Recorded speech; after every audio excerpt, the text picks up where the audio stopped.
The events that unfolded in Israel last weekend shocked and appalled people around the world. The Hamas terror group burst through the border from Gaza into Israel, inflicting an onslaught on civilians and security forces that left more than 1,300 people dead.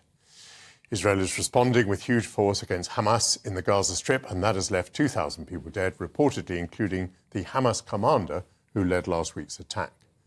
We can speak now to Sharon Weisberger, an Israeli photographer who was attending last week's Tribe of Nova music festival, where hundreds of people were murdered. Her photographs document the transformation of a night of fun and revelry into a morning of terror, and her own story of survival is remarkable. Sharon, thank you very much for joining us on GB News. You must be absolutely traumatised, and I think it's amazing that you're able to speak to us. But to the extent that you can you tell us what happened? Of course. I came to the festival as a photographer, a very young artist. I draw and I photograph, and I tried to get into the music industry as a photographer for years, and it was a dream of mine.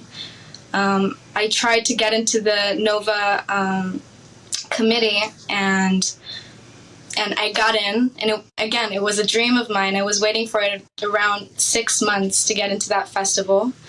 And I remember I got there at night, and I came there with two people that I met at the same day through Facebook, because I came alone, thank God.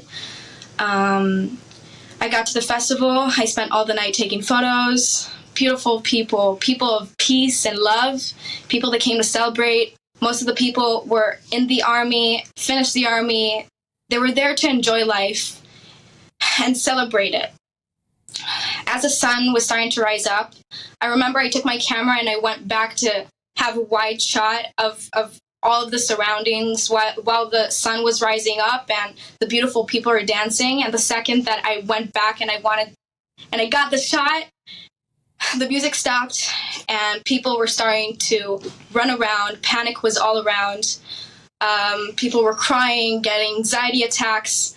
While I was looking up at the sky, I see all the sky lit up like it's fireworks with missiles and rockets. I saw black smoke getting closer and closer to us. I didn't really understand what was going on in the first few minutes. And after about 15 minutes, I found the people that I came with to the festival. We got into the car after I told them that I want to stay there. They told me, no, let's get into the car and let's get out of here. That's what saved us. We got into the car and our driver decided to cut through the field and not wait in the jamming in the exit of the festival. Again, that was something that saved us, because the second that we got to the highway, the shooting started on the left side of the road. We continued driving and we went through and we passed two shelters on the side of the road. And again, I was asking the drivers to stop so we could have shelter from the bombs and from the rockets, because that's the thing that made the most sense. And they decided not to listen to me and continue driving. 2 minutes after that, the terrorists came and bombed those shelters and killed almost every single person inside of them. We continued to drive in panic and anxiety, hearing bombs behind us. We hear gunshots, but we don't understand. We don't want to believe that that's what's happening. And then we see a police car pull up in front of us and put a roadblock. And apparently after that, I've been informed that those were terrorists that put on police forms. And we got out of there alive in one piece without seeing anything. But I've been, in the last few days, around all of the people that were in the festival. Everyone is injured, physically and emotionally. People can't sleep at night.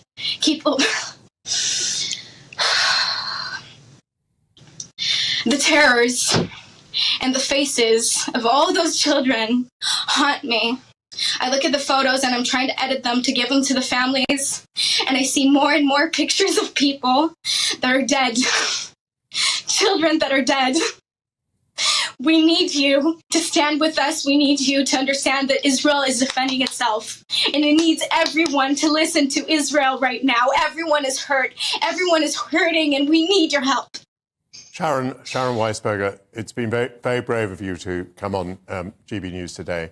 Thank you very much. And your photographs are a remarkable testimony to the horrific events of last Saturday. Thank you for joining us.